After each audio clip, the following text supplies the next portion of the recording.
ادا اجه. اولین عشق ادا خواننده راکی به نام فرمان آکگول بود که در سال 2013 با اون توی رابطه بود. برن سات. اولین عشق برن برمیگرده به قبل از به شهرت رسیدنش. اون شخصی به اسم اف گورای بود که متاسفانه در سن 19 سالگی در یه سانحه رانندگی فوت کرد.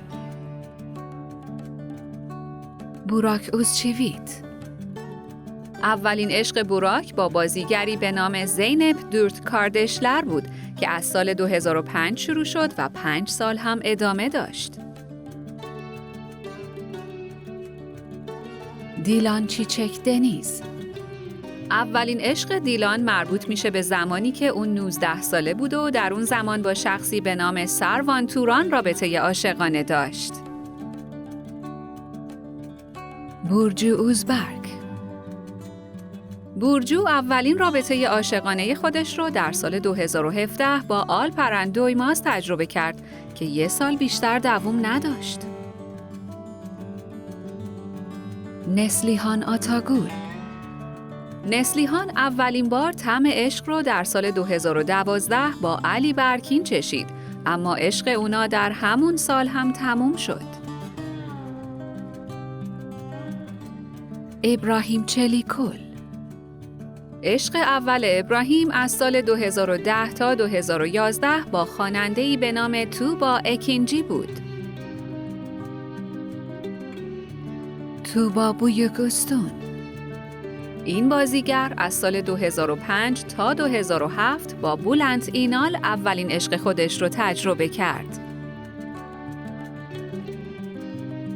دمت اوزدمیر. دمت اولین بار در سال 2015 عاشق همبازیش یوسف چیم در سریال بوی توت فرنگی شد، اما عشق اونا دوام چندانی نداشت. برگزار کورال. اولین رابطه عاشقانه برگزار از سال 2007 تا 2008 در کنار رقصنده باله‌ای به نام تان ساتورک اتفاق افتاده. هانده سورال.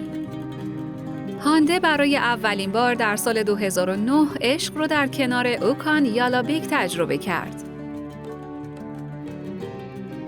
هالیت ارگنج. این بازیگر اولین عشق خودش رو در سال 2004 با بازی در سریال عالیه پیدا کرد. اون امل چلگه چند نام داشت که در این سریال نقش خواهر هالیت رو بازی می کرد. نسرین جوادزاده.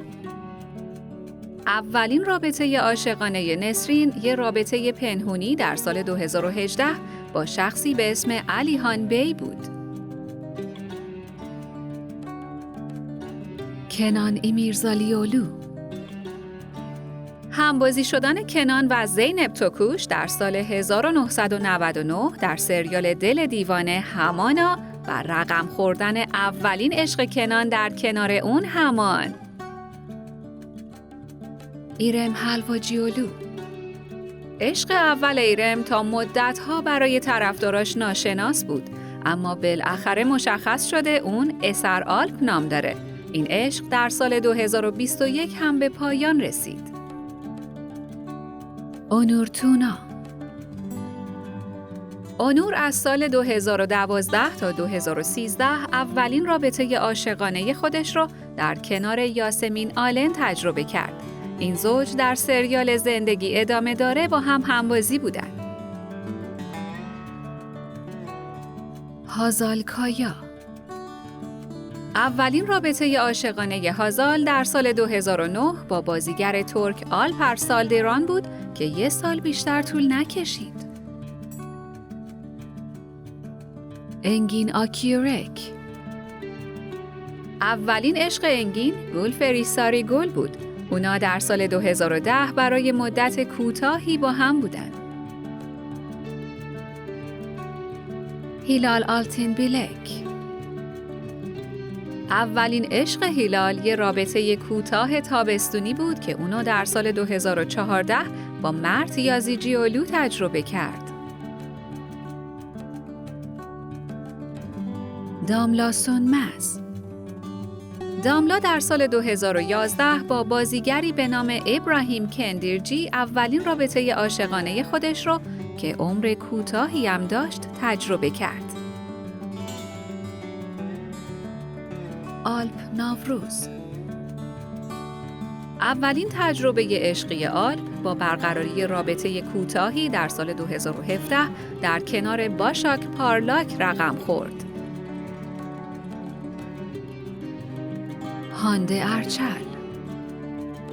اولین رابطه عاشقانه هانده یه رابطه خیلی کوتاه بود که در سال 2015 بین اون و بوراک سردار شکل گرفت. اویکو کارایل. عشق اول اویکو بازیگری به نام بارتو کوچوکچالیان بود که رابطه اونا از سال 2010 تا 2013 ادامه داشت. آراس بولوت ایناملی. عشق اول آراس یه عشق کوتاه مدت بود که در سال 2012 در کنار الوین لوینلر تجربه کرد. جانسو دره.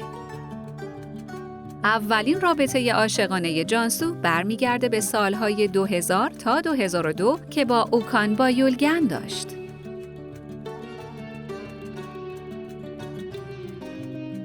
چالار ارتورول. چالار برای اولین بار عشق رو در سال 2015 در رابطه کوتاهی با شخصی به اسم جانسو اونگل تجربه کرد. این دو در برنامه بوتارز بنیم رقیب هم بودن.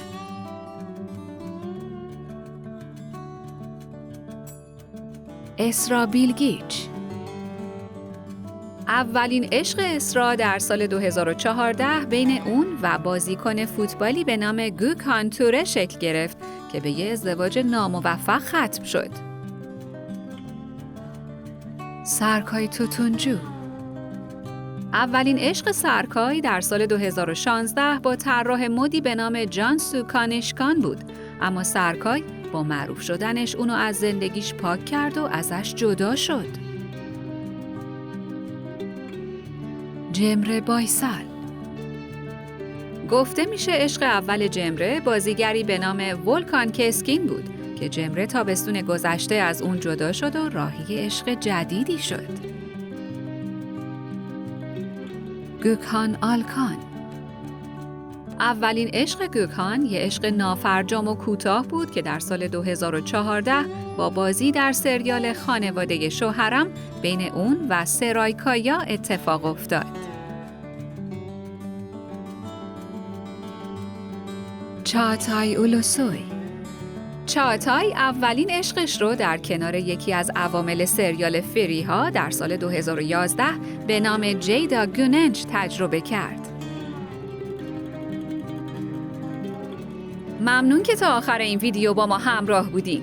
نظراتتون رو برای ما بنویسین و این ویدیو رو لایک کنین و عضویت در کانال لنز رو هم فراموش نکنین.